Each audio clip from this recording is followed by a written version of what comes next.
"Look, the monster's bringing coffee." The remark slipped out amid the clatter of plates, light as cotton but landing in Harper's heart like a boulder. She didn't respond, only tugged her sleeve to cover the tattoo stinging beneath the fabric. Everyone in the diner heard it, but no one looked up, except one person, Lance Navarro, a former Marine who had just glimpsed his unit's tattoo on the arm of the woman this town had mocked for years, and he realized it wasn't just a scar, it was a vow, a memory, a hero. Before we begin a story that will keep you glued to the screen, I have a small favor to ask. Please like the video, subscribe to the channel if you enjoy inspiring stories, and don't forget to leave a comment letting me know. Where are you watching from, and what time is it where you live? It always feels amazing to see the whole world come together, just to share a meaningful moment. Welcome to Veteran Best Stories, where the war ends, but the stories live on. From the foxholes to front porches, we honor the silent battles our veterans still fight. Subscribe and walk with us beyond the battlefield. "Hey, watch out, monster!" The voice of a young man reeking of alcohol rang out as Harper accidentally brushed against his rough shirt sleeve while carrying coffee. An awkward movement, an unintentional tug, but enough for her long sleeve to slip past her left elbow. Time seemed to freeze in a moment where no one could breathe. Under the pale fluorescent light, an old tattoo stood out on skin, wrinkled by long-healed scars.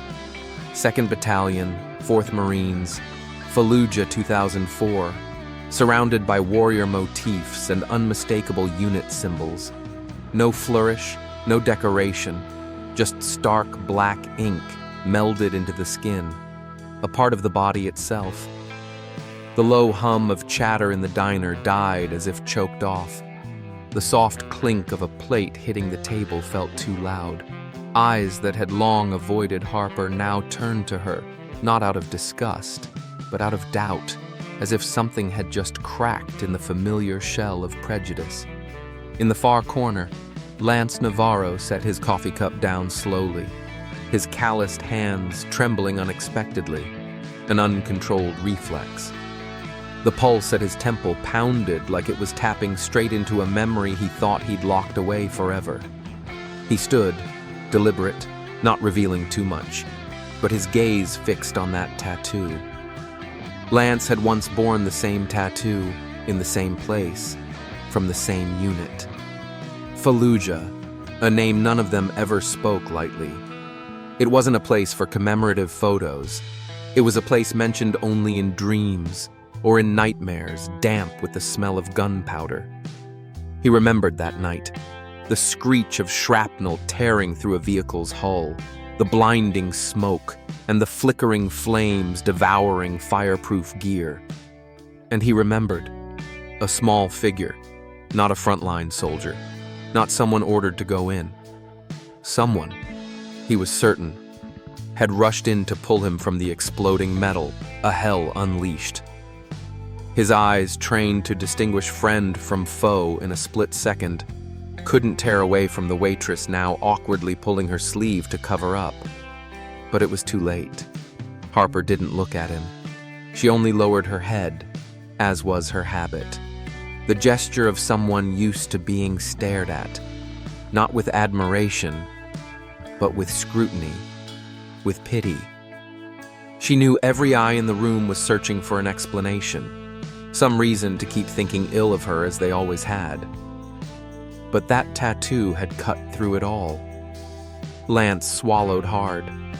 Something welled up in his chest. Not tears, not quite anger, but the shock of a man seeing something he believed had died with the others that night. He didn't know her name, but he owed her his life. A question erupted in his mind, as fierce as the IED that day. Could it be? She was the one who pulled me from the fire, the one I never got to thank. And from that moment, Lance knew he wouldn't leave this diner until he found the truth. Because sometimes, tattoos aren't just ink on skin. They're memories brought back to life, and the start of something you can't turn back from. Silence settled over the diner like a thick layer of fine dust, making the very air feel heavy. No one touched their utensils. No one poured more coffee. Harper had pulled her sleeve back up, a reflex, but the image, the bold text, the lines of ink etched deep into scarred skin, still burned vividly in everyone's eyes. And Lance Navarro, a Marine who never flinched on the battlefield, now stood frozen, as if someone had pulled the lifeline from him. He didn't ask. She didn't speak. Between them was a silent recognition, no words needed. Slowly, as if treading on shards of glass-like memories, Lance stepped forward, standing less than an arm's length from Harper. His face held no anger or shock, only one thing: certainty. He had seen that tattoo. He remembered. And the memories, layer by layer, began to rise like a flood. Without turning to her, he scanned the room, where every gaze now hung in a state of half confusion, half anticipation. Then he spoke, not loudly, but clearly. A slow, measured cadence, not meant to boast, but as if he were groping his way back through the wreckage within himself. November 2004, Fallujah. My unit had just finished a night patrol. The air was thick with gun smoke and dust. My Humvee was the second in a 3-vehicle formation. Everything was calm until... He paused, as if an explosion still echoed somewhere in his ears. IED. Slammed straight into the undercarriage. The kind no one warns you about. No one can dodge. The vehicle was flipped sideways. I was trapped inside. Fire spread faster than I expected. The smell of burning fuel mixed with flesh. I could never mistake it. The door was crumpled. I kicked, punched, shouted. Thompson behind me was whispering his mother's name. Then he stopped speaking. No one moved. Harper stood still, her hands gripping the order pad as if holding on to something still slipping away. Then she appeared. Lance swallowed a lump he couldn't name. No armor, no rifle, no orders. She crawled in, despite the flames, the smoke, and the bullets starting to cook off in the heat. One hand held a cloth over her face, the other dragged me by my strap through the window. I weighed nearly 200 pounds plus gear, but she pulled me out. His eyes met Harper's, his voice slowing as if each word carved a mark on his skin. When I thought I was saved, she went back. Thompson was still inside. No one knew if he was alive. But she went back. She didn't leave anyone behind. Then the second bomb went off. She was thrown back, her body shielding me like a living barrier. A faint clink of a knife brushing a plate sounded, but no one turned. The diner stood still, as if it, too, was holding its breath. She woke up not long after, I heard from the medics. But when I came to in Germany weeks later, they said she'd transferred units. No name, no news. I've carried an unpaid debt for 17 years. He stopped, his eyes fixed on Harper's left arm, where the tattoo was now covered by fabric. But no one could forget it. No one runs into fire unless they carry something bigger than themselves. I thought my savior was an angel, but now I know. It was a Marine. Lance needed no confirmation. He had seen those burns, heard that voice. And now, standing before the woman the town had branded with cruel nicknames, he saw only one thing: a comrade, a hero. And in that silence, no one dared break. The entire diner began to look at Harper with entirely different eyes. The diner was still crowded, but Harper heard only one beat, not someone else's, but her own heart. Every step Lance took, every gaze in the room, every word he spoke about Fallujah.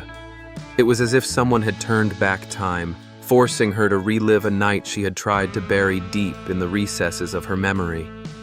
Her hand let the coffee tray slip. The metallic clatter as it hit the floor was harsh, piercing the dead silence, then rolled lightly at her feet like a warped mirror, reflecting the shame she had carried for years. Harper's eyes blurred, not from fear, but from the shock of a truth she had never dared hope to face. She had thought Lance was dead. She had seen his name on the casualty list sent by the Department of Veterans Affairs, marked in red like an irreversible full stop, a death certificate, a cold apology from the government. And in Harper's mind, it meant one thing. She had failed. She hadn't been fast enough to pull him out. She had let another life slip through her hands. For 17 years, every time she passed an old Humvee, every time fireworks exploded on Independence Day, she shuddered. In her memory, there was no line between the sound of celebration and the blast of guilt. She hadn't just saved lives. She carried the belief that she had failed to save one. And now, the man standing before her, flesh and blood, voice low and hoarse, was tearing apart that belief, revealing a truth even more painful. She had lived 17 years under a false accusation against herself. Harper stumbled back a step, her back brushing lightly against the table behind her. The sounds around her grew distant. A glass cup grazed the edge of a tray, fell, and shattered into pieces as small as the memories cracking inside her. No one in the diner moved. Everyone seemed to be waiting for something, perhaps a tear, an explanation, or an outburst of anger. But Harper didn't cry. She only breathed, heavily, unevenly. Her hands clutched each other at her chest in an instinctive gesture of defense. She wasn't used to being seen, being heard, and she certainly wasn't used to facing a life she believed she had lost. All those years. Her whisper broke like wind slipping through fabric, so faint, but enough to still the room once more. I thought I hadn't done enough. Lance didn't answer. He just stood there. His silence wasn't cold. It was allowing her to hold on to that rare moment, the moment of someone no longer burdened by the weight of failure. Harper didn't need anyone to tell her she had been brave. She had heard those words in books, on television, in the medals placed solemnly on a wooden shelf. But they had never come at the right time, from the right person. Until now, when the eyes of a surviving soldier looked at her not with pity, but with gratitude. She wasn't sure she had forgiven herself, but in that moment, amid scars that had never fully healed, Harper felt, for the first time, that she was no longer alone with her pain. And sometimes, the truth doesn't heal instantly, but it begins with being seen, for the person you once were. Dear audience, take a moment to relax or grab a glass of water, then keep listening to the story. There are still surprising twists ahead. Comment the number 1 if you find the story compelling, so we know you're still with us. Before Harper could gather the pieces of herself, both literally and figuratively, a scoffing laugh cut through the settling air. The construction worker from earlier, with his crumpled shirt and the arrogance of liquor, shook his head and stepped forward. His eyes narrowed, scanning Harper as if looking at a cleverly staged hoax. His voice rang out, laced with sarcasm and challenge. You think some ink and a recycled story are enough to be forgiven? Look at that scar, probably self-inflicted for pity.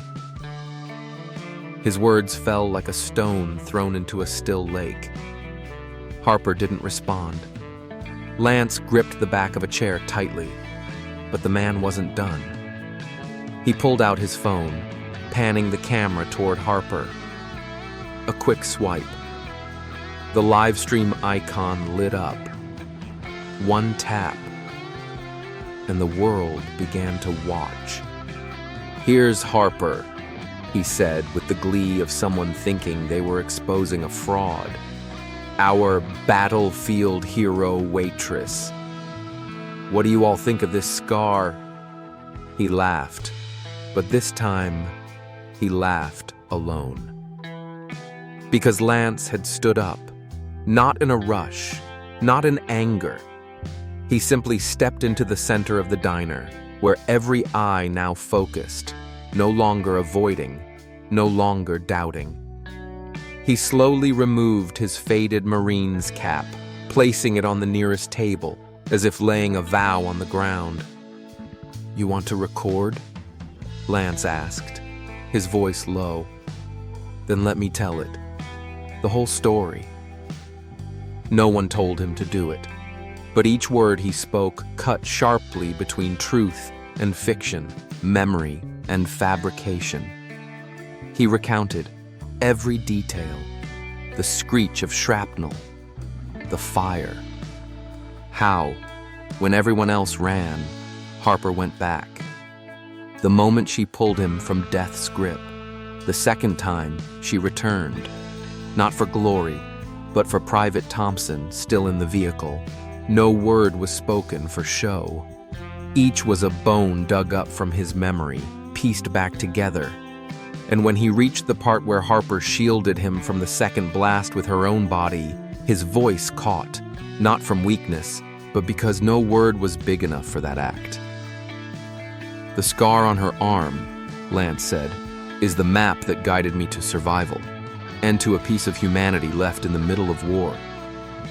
The phone was still live streaming, but now the construction worker no longer controlled the narrative. He retreated to a corner, his hand holding the phone trembling slightly. The live stream continued. His face, his eyes, the expression of someone who'd bet on the wrong person, all captured clearly. On the phone's screen, comments began pouring in. Strangers from somewhere beyond Idaho started typing, #RespectHarper, Fallujah hero, she's the real deal. Someone in the diner pulled out their phone and began recording. Then another. Someone else opened TikTok. The story spread like wind hitting a flame waiting to ignite. No editing, no staging. The truth was strong enough to stand on its own. The construction worker said nothing more. He folded his phone shut, his face pale, and hurried out the door like someone exposed by the light. Harper stood there, her hand lightly gripping the edge of a chair, her eyes not meeting any camera. But she knew, for the first time in years, people were seeing her the right way. Not with pity, but with truth. And sometimes, to defeat a lie, it only takes one person daring to recount a memory, with the precision of a gunshot and the gentleness of an unspoken thank you. Social media never sleeps. The hashtags flowed like wildfire across platforms, burning away the veneer of arrogance the construction worker had once worn. In less than 24 hours, the video from the small diner in Harrison reached millions of views. But it wasn't Harper's bravery that stunned people. It was the callous attitude of the man who had mocked a scar that carried the weight of an entire battlefield. The construction company where he worked didn't wait for questions. An internal memo was issued the next morning, ending with a curt line: "The employment contract of the involved employee has been terminated, effective immediately." No name was needed. The whole town knew who it was. That morning, the union office received hundreds of emails demanding he be barred from working on veterans projects. Hours later, his wife filed for divorce, citing irreparable damage to reputation. The mocking comments on TikTok now turned against him. He lost his job, his family, and the confidence that being loud would make people listen. Within a week, the name he once boasted was now paired with the hashtag Harper Hero as a symbol of contrast, a cautionary tale of blind arrogance. A month later, autumn swept into Idaho with a carpet of red leaves along the sidewalks. In the small diner where it all began, a new photo hung proudly on the wall. Harper in her Marine's uniform, standing in the desert, wind tugging at her jacket, holding her helmet, eyes gazing into the distance. Beneath the frame, a small wooden plaque read, "A soldier never retires from honor." The medal ceremony was simple, no cameras flashing, just a few veterans, regular customers, and reporters from the local paper.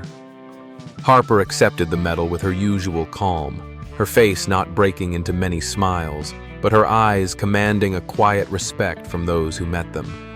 And then, he returned. Not with the old swagger, the man who once strode in as if the diner were his stage. This time, he lingered at the door, his right hand pressed to his side as if holding something from falling apart.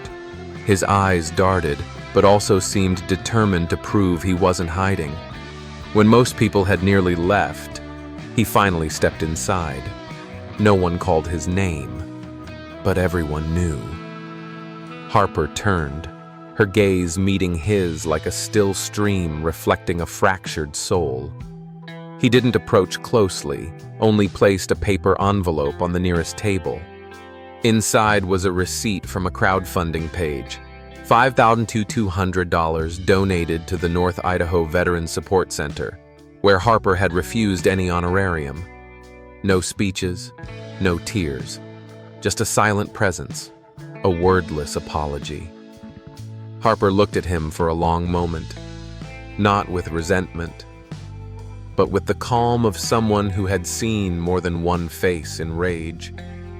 She touched the scar on her left arm, where the tattoo had once drawn cruel words, then looked up and asked, her voice neither loud nor cold, "I've seen people who truly deserve shame. Who are you becoming?" The question didn't wait for an answer, because sometimes the only thing one person can offer another isn't forgiveness, but the chance to answer for themselves. He nodded, as if accepting a judgment not from a court, but from the person he had once belittled. Then he left the diner, walking slowly, but not with his head bowed. Perhaps redemption doesn't begin with words, but with the quiet choice to do what's right, when no one believes you can. The afternoon settled over Harrison with a light as soft as silk, filtering through the dusty glass window of the small diner. An ordinary day, but no one in that room was the same person anymore. The looks, the stories, the silences had changed something. Not quite tangible, but enough to make every breath feel weightier. Harper stood behind the counter, her hands still trembling slightly. On the old wooden table lay a plain brown envelope, neat, without a name or note, but she knew exactly what it contained and who it came from. Not because of the money, but because of the journey it had taken. From arrogance to remorse, from scorn to raw accountability. She picked up the envelope, holding it for a few seconds as if touching something more than paper, a testament to change, a wordless declaration. Then she walked to the corner of the wall where an old donation box sat. It was the kind of box everyone passed by but few noticed. Now, it quietly became a place to hold something greater than money, an act of atonement answered with trust. Harper slipped the envelope into the box gently, as if setting down a burden carried too long. When she turned back, she saw Chad, the man who had once mocked her scar, who had belittled everything she had survived to preserve. But today, he stood there, hands clasped, his eyes no longer avoiding hers. Just tired. Tired like someone who had traveled a long road not by foot, but by a reborn sense of self-respect. Harper looked at him, without a trace of pity. She wasn't the type to forgive with words. But forgiveness, she understood, wasn't about erasing the past. It was choosing not to let it hold you captive. She nodded slowly, then pointed toward the window, where the faded blue sign of the Veterans Support Center, 2 blocks away, reflected the evening light. "That center," she said, her voice low, steady, without a hint of tremor. "They're always short on people to move supplies, paint walls, clean storage. They don't ask about your past, just that you show up." Her words held no resentment, no sarcasm, only an open door, an offer without conditions. Chad followed her gesture. A breeze made his sleeve flutter lightly. Then he nodded, not like someone who had been forgiven, but like someone who had just forgiven himself. A single phrase slipped out, hoarse, carved from months of silence. "This time, I won't run." The words weren't meant to impress. They didn't need to be recorded or quoted, but they were there, sincere, clumsy, but true. As the last customers left, the diner settled back into its slow rhythm. The clink of dishes, the smell of apple pie, the soft scrape of chairs on the wooden floor. A precious normalcy that only those who had survived war could truly value. On the weathered brick wall behind the counter, among the faded photos of fallen soldiers, a new frame now hung. Harper Quinn, in her Marine's uniform. Her face unsmiling, but her eyes bright, the light of someone who had walked through ashes but never forgot who they were. Beneath the frame was a small brass plaque, its lettering sharp but understated. Not every scar is something to hide. No one photographed the plaque. No one shared it online. But everyone who entered the diner would see it and know that some stories don't need fame, only truth. And sometimes forgiveness doesn't change the past, but it changes the future by giving someone the chance to start again, the right way, from the beginning. In a world full of noise and rushed judgments, Harper's story reminds us, not everyone wears medals on their chest, but everyone carries scars. And some scars aren't marks of damage, but testaments to courage. Forgiveness isn't about forgetting the past, but choosing not to let it define the good that remains in us. And sometimes, a single act of kindness, a well-timed look, can give someone the most precious thing, a chance to start over, truly. If this story touched you, share it. Leave a comment about someone you've known or a scar you've hidden. And if you believe the world needs more healing moments like this, subscribe to the channel. That's how we keep kindness alive in a world that sometimes forgets too easily. Don't forget to let me know in the comments where you're watching from and what time it is there. It's always exciting to see people joining us from all over the world. Thank you for staying until the end of the story.